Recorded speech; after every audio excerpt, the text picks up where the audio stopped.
Olá, pessoal, boa noite. Meu nome é Natália. Hoje eu vim aqui falar um pouco sobre o sistema esquelético.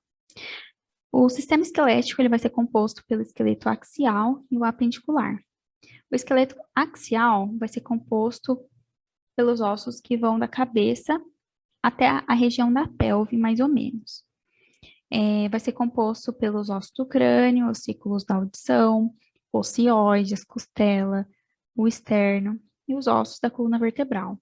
Enquanto que o esqueleto apendicular, ele vai ser composto pelos ossos membros superiores e inferiores, somado aos ossos que formam cíngulos que ligam os membros ao esqueleto axial.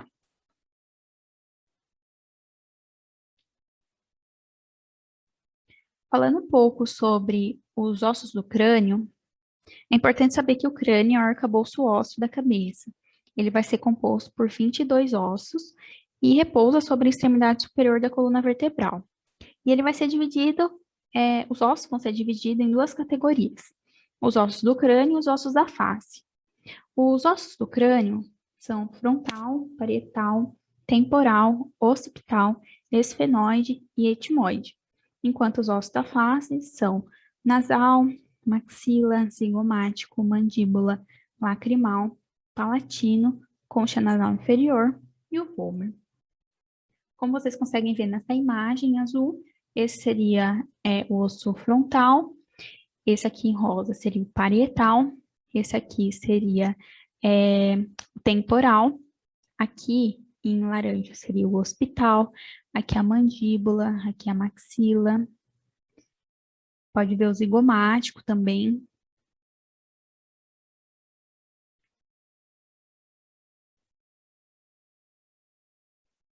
Tem o esfenoide, o etimoide. Aqui é muito notório no osso occipital a presença do forame magnum, que é uma grande abertura que se projeta para a coluna vertebral.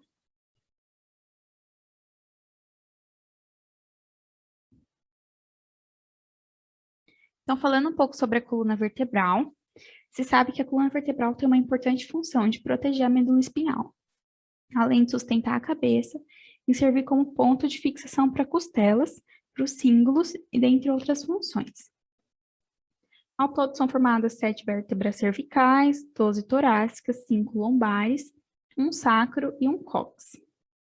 Existem os discos intervertebrais, em que cada disco apresenta um anel fibroso externo, composto por uma fibrocartilagem chamada de anel fibroso, e uma substância interna macia e muito elástica, chamada de núcleo pulposo.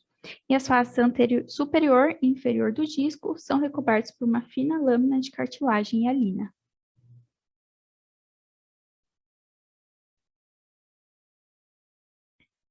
Falando um pouco sobre as partes da vértebra, é importante saber que existe o corpo vertebral, que é uma espessa porção anterior em forma de disco e a parte que sustenta o peso da vértebra.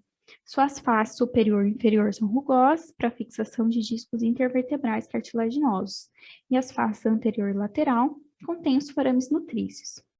Existe também o arco vertebral, que são dois processos curtos e espessos, formando os pedículos, que vão se projetar posteriormente a partir do corpo vertebral e em seguida se unem às lâminas planas para formar o arco vertebral.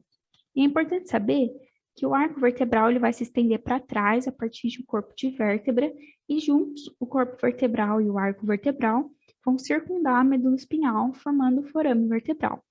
E coletivamente, os forames vertebrais de todas as vértebras vão formar o canal vertebral. Os pedículos vão ter entalhes superiores e inferiores, chamados de incisuras cerebrais. E quando essas incisuras estão empilhadas, vão formar uma abertura entre as vértebras nos dois lados da coluna. E cada abertura, chamada de forame intervertebral, vai permitir a passagem de um único nervo espinhal que vai levar e trazer informações da medula espinhal. E é importante falar também que a vértebra tem alguns processos. Ao todo são 7 e todos têm origem no arco vertebral. Existem 2 processos transversos, um processo espinhoso, 2 processos articulares superiores e 2 processos articulares inferiores.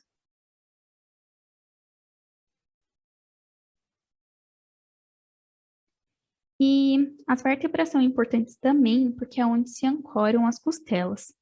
Existem ao todo 7 costelas verdadeiras e 4 falsas. E dentre dessas 4 falsas, 2 são flutuantes. A primeira e a sétima são as verdadeiras, que se ligam diretamente ao externo. A oitava, a 12ª, se fixam indiretamente ao externo, por isso são costelas falsas. E a 11ª e a 12ª nunca se fixam ao externo. E é importante saber que as costelas têm uma divisão de cabeça, colo, tubérculo e corpo. E o externo, ele vai ter uma divisão entre manúbrio, corpo e processo tifoide.